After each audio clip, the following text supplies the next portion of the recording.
Bismillahirrahmanirrahim. Assalamualaikum warahmatullahi wabarakatuh.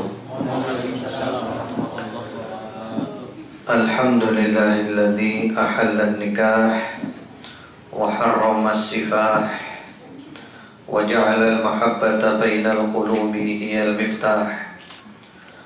Wa qala jalla min qaili 'alima ya ayyuhalladzina amanu qu anfusakum wa ahlikum nara waquduha an-nasu wal hijarah 'alaiha malaikatun ghiladun shidad la ya'suna Allaha ma amarahum wa yaf'aluna ma yu'marun. Wa qala aidan wa min ayatihi an khalaqa lakum min anfusikum azwajan litaskunu ilaiha wa ja'ala bainakum mawaddatan wa rahmah inna fi dzalika laayatin liqaumin yatafakkarun. Wa asyhadu an la ilaha illallah wahdahu la syarika lah wa asyhadu anna Muhammadan 'abduhu wa rasuluh 'abdun la yu'bad wa rasulun la yukadzdzab bal yuta'u wa yuttaba' wa la yu'badu Allah illa bima syara'. Sallallahu alaihi wa ala alihi wa sahbihi wa sallama tasliman katsira, amma ba'd.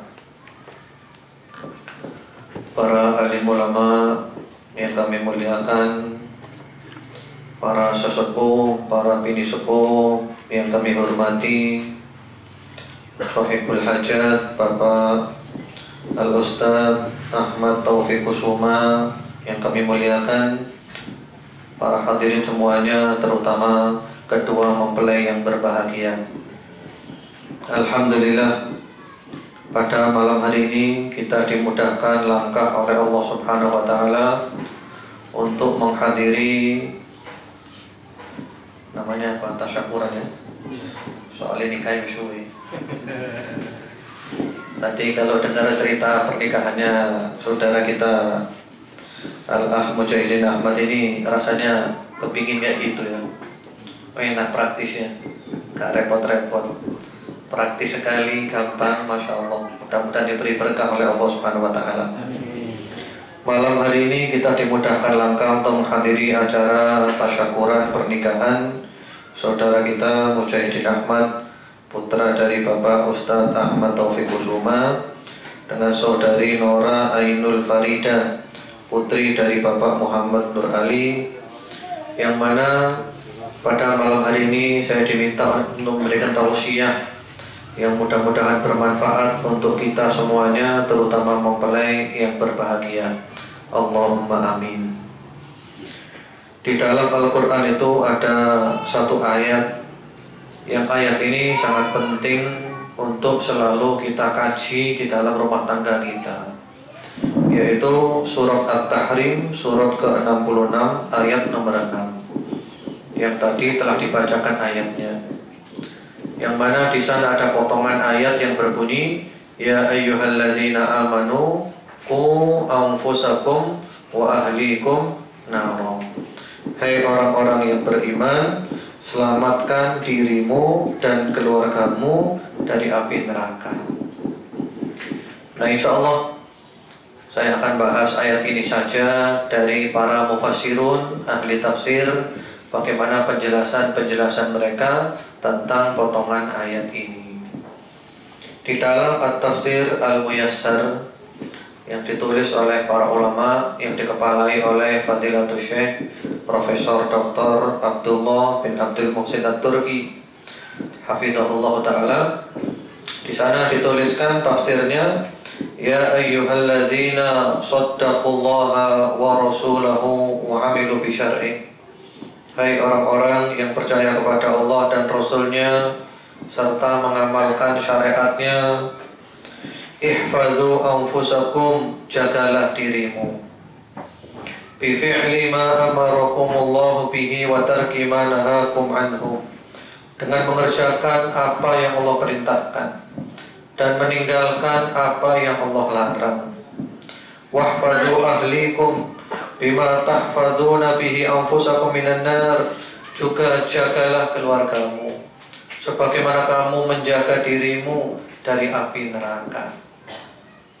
Demikian pula di dalam tafsir Jami'ul Bayan fi Ta'wilil Quran yang ditulis oleh Al-Allamah Imam Muhammad bin Jarir Abu Ja'far At-Tabari, yang beliau wafat pada tahun 310 Hijriah. Beliau mengatakan di sana tafsirnya itu menukil ucapan dari para salafus saleh, di antaranya dari sahabat Ali bin Abi Thalib radhiyallahu taala anhu, "Allimuhum wa adibuhum." Berikanlah kepada keluargamu itu ilmu dan ajarkan kepada keluargamu itu adab. Kemudian juga sahabat Ibnu Abbas radhiyallahu taala anhuma menafsirkan, "I'malu bi ta'atillah." Kerjakanlah ketaatan kepada Allah. "Wattaqu ma'asiyallah." Takutlah berbuat maksiat kepada Allah. "Wa'muru ahlikum bidzikr yunjikumullahu minan nar." Dan perintahkan keluargamu supaya selalu ingat Allah, pasti Allah akan menyelamatkan kamu dari api neraka. Kemudian juga dinukil dari Mujahid rahimahullah ta'ala, beliau berkata, "Ittaqullah," bertakwalah kepada Allah, "wa ausu ahlikum bitaqwallah." Dan berwasiatlah kepada keluargamu supaya bertakwa kepada Allah subhanahu wa ta'ala. Demikian pula Qatadah rahimahullah ta'ala menafsirkan, "An ya'murahum bi ta'atillah," supaya kepala rumah tangga itu memerintahkan keluarganya untuk taat kepada Allah, "wa yanhahum 'an ma'siyatih," melarang keluarganya daripada maksiat kepada Allah, "wa an yaquma 'alaihi bi amrillah," dan supaya kepala keluarga itu mengamalkan ajaran Allah, "Ya'muruhum bihi wa yusa'iduhum 'alaihi." Dia perintahkan keluarganya untuk menegakkan ajaran Allah, dia bantu keluarganya untuk menegakkan ajaran Allah. "Fa idza ra'aita lillahi ma'siyah rada'tahum 'anha wa zajartahum 'anha." Apabila kamu lihat di dalam rumah itu ada maksiat, di dalam rumah ada kemaksiatan, di keluarga ada kemaksiatan, maka laranglah mereka, cegahlah mereka supaya jangan berbuat maksiat kepada Allah subhanahu wa ta'ala. Demikian pula Qatadah rahimahullah ta'ala menafsirkan pula dalam riwayat yang lainnya, "Muruhum bi ta'atillah wanhauhum 'an ma'siyatih." Perintahkan mereka, keluargamu semuanya, untuk taat kepada Allah dan laranglah mereka daripada maksiat kepada Allah subhanahu wa ta'ala.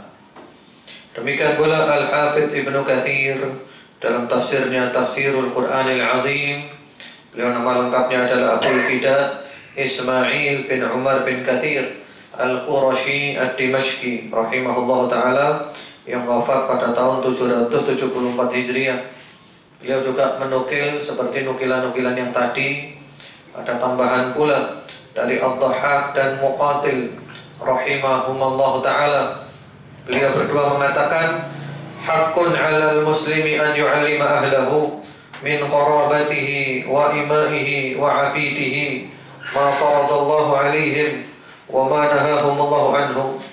Wajib atas orang Islam untuk mengajarkan kepada keluarganya, termasuk karib kerabatnya, bahkan budak-budaknya, mengajarkan kepada mereka semua apa yang Allah wajibkan atas mereka dan apa yang Allah larang atas mereka. Jadi kepala rumah tangga itu wajib mengajarkan kepada keluarga semuanya, ini perintah Allah, kerjakan, ini larangan Allah, tinggalkan. Kemudian beliau menukil satu hadis sahih yang sangat terkenal, ada beberapa redaksi yang diriwayatkan oleh Imam Ahmad bin Hanbal dan yang lainnya.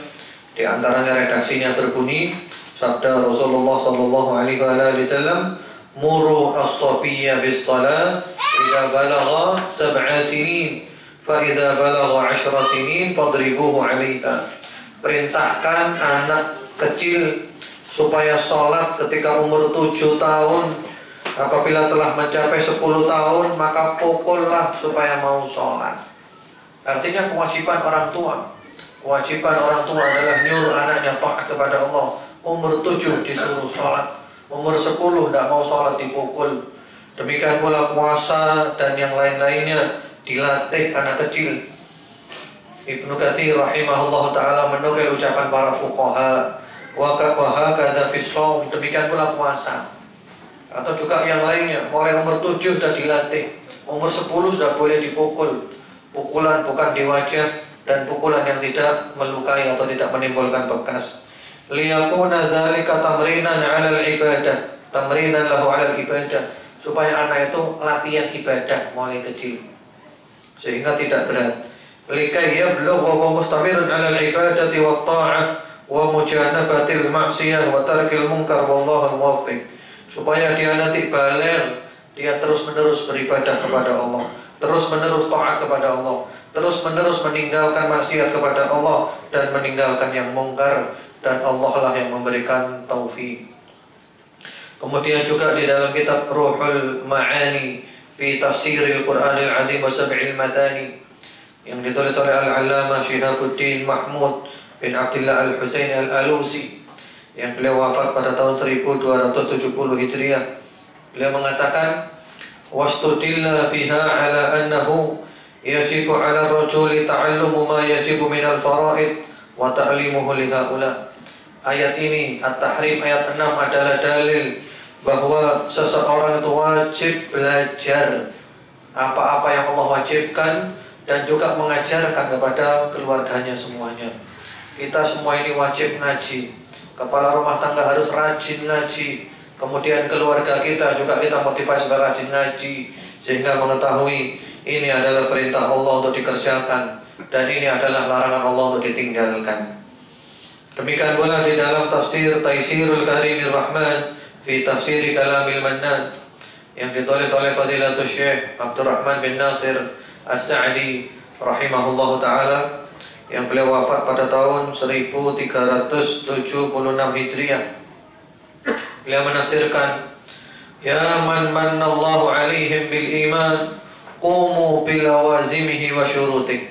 Wahai orang yang diberi nikmat oleh Allah kepada mereka berupa keimanan, kerjakanlah konsekuensi keimanan, kerjakanlah syarat-syarat keimanan, yaitu qu anfusakum wa ahlikum nara, selamatkan dirimu dan keluargamu dari api neraka.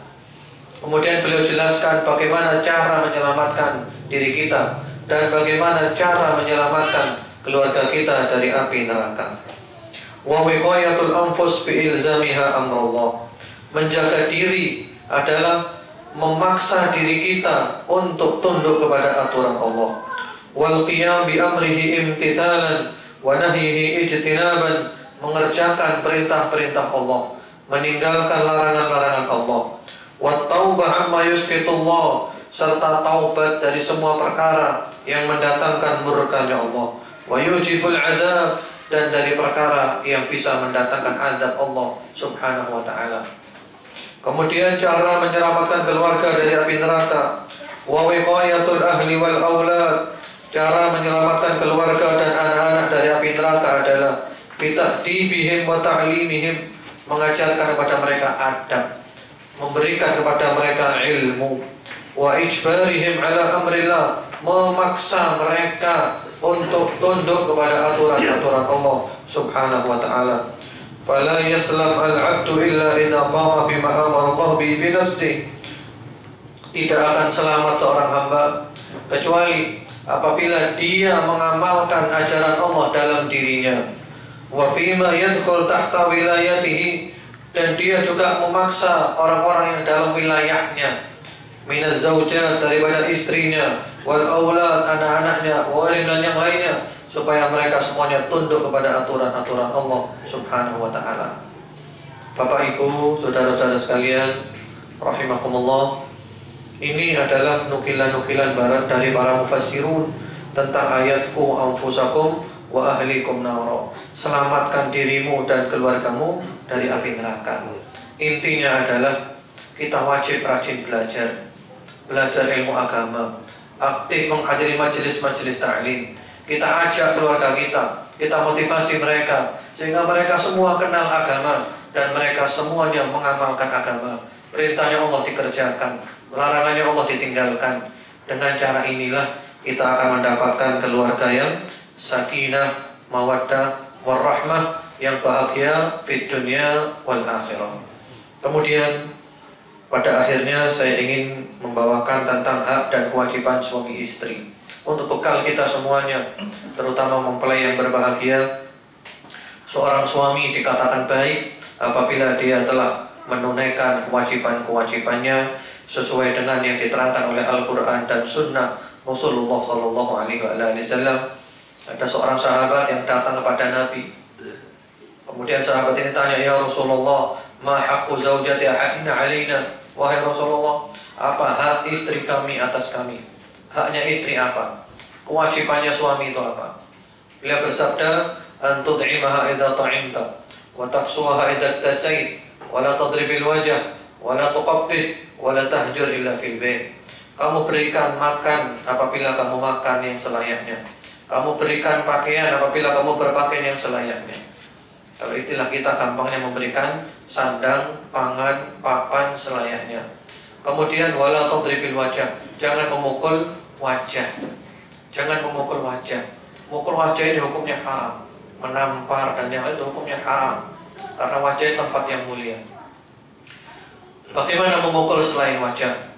Memang ada di ayat yang lain disebutkan tentang seorang istri yang nusyuz, yang tidak mau taat kepada suaminya, yang membangkang. Itu diberi nasihat, kalau bisa, kalau tidak bisa ranjang, kalau tidak bisa boleh memukul. Tapi pukulan itu pun adalah pukulan dengan batasan-batasannya. Pukulan bukan di wajah dan darban ghaira mubarrih. Pukulan yang tidak menimbulkan bekas. Jadi pukulan yang tidak menimbulkan bekas. Mukul dengan apa kira-kira? Mukul pakai guling. Jadi mukulnya pakai guling. Jadi tidak menimbulkan bekas, tidak menimbulkan luka, bekas dan yang lainnya. Itu cara memberi pelajaran saja. Dan insya Allah kita di rumah tangga kita tidak ada pemukulan ya. Insya Allah sepakat ya. Karena para istri juga harus taat kepada suaminya. Kemudian yang keempat kata Rasulullah SAW, jangan menghina, jangan menghina istri, jangan melecehkan istri, jangan berkata-kata dengan kata-kata yang kasar. Karena kadang kata-kata yang kasar itu lebih menyakitkan daripada sayatan benda-benda tajam. Istri adalah makhluk yang lemah. Cukup dengan nasihat-nasihat yang baik. Kemudian walau tahjur illa bil bait.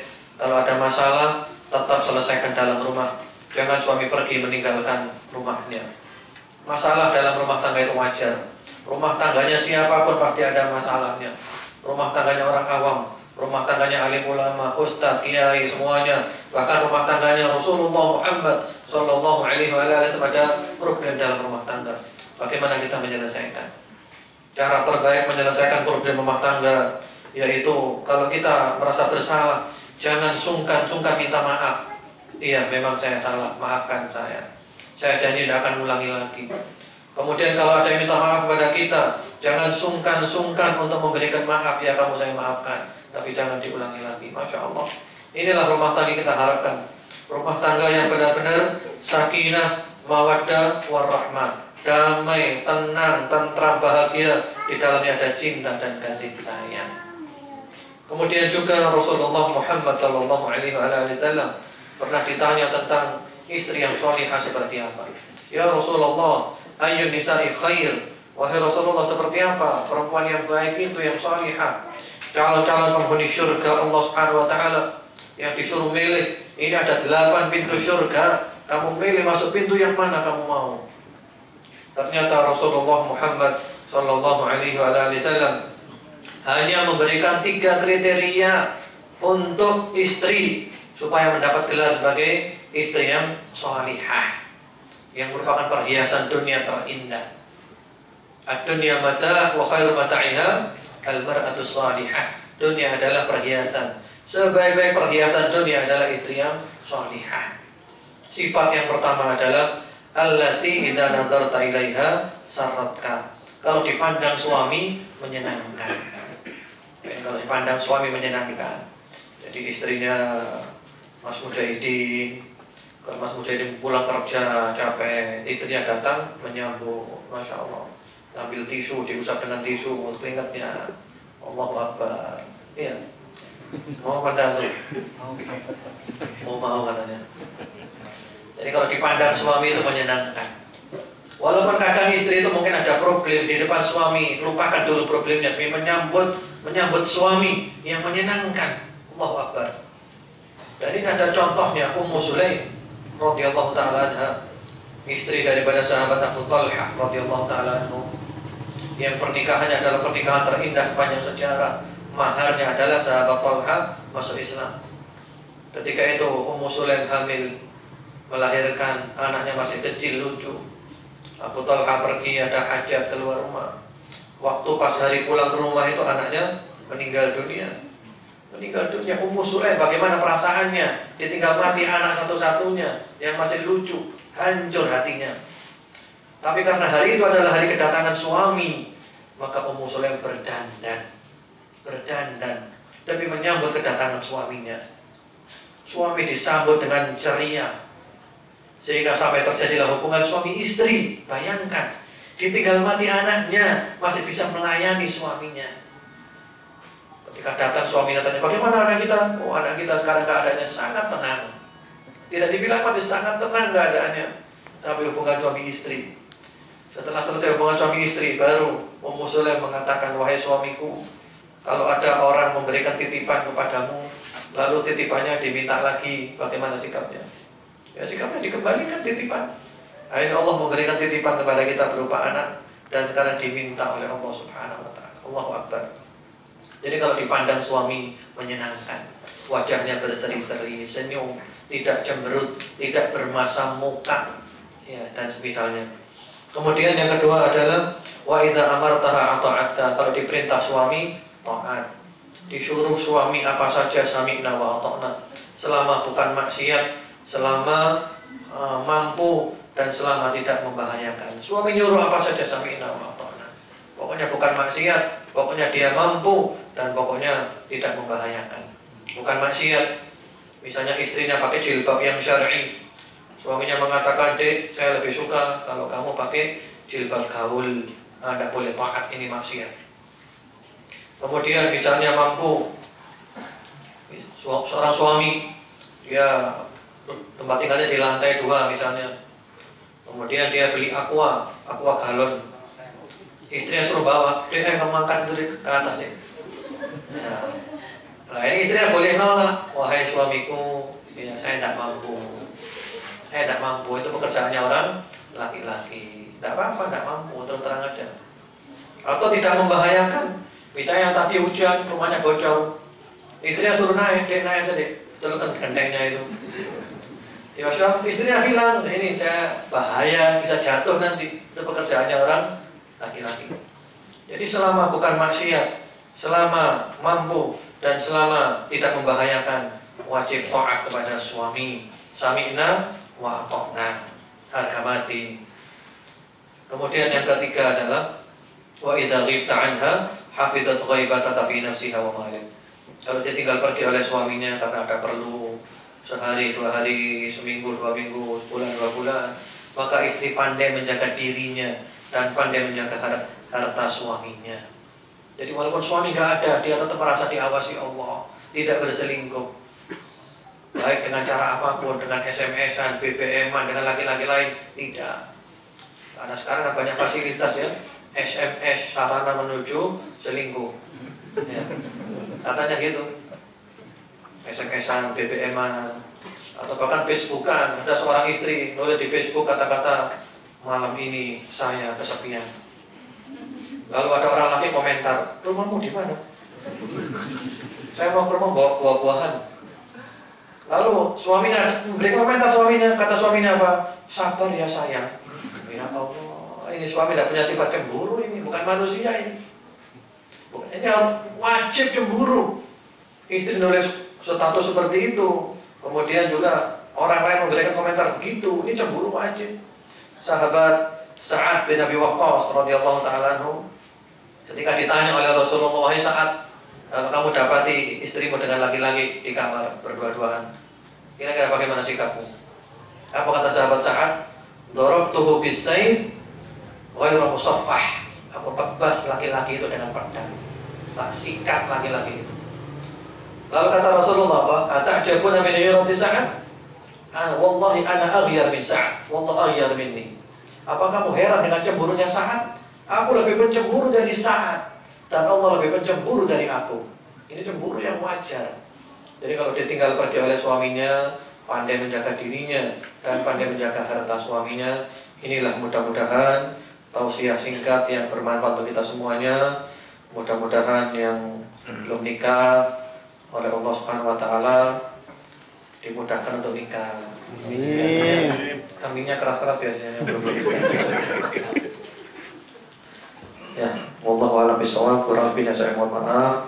Wassallallahu ala Muhammad wa ala ali Muhammad. Walhamdulillahirabbil alamin. Wassalamualaikum warahmatullahi wabarakatuh.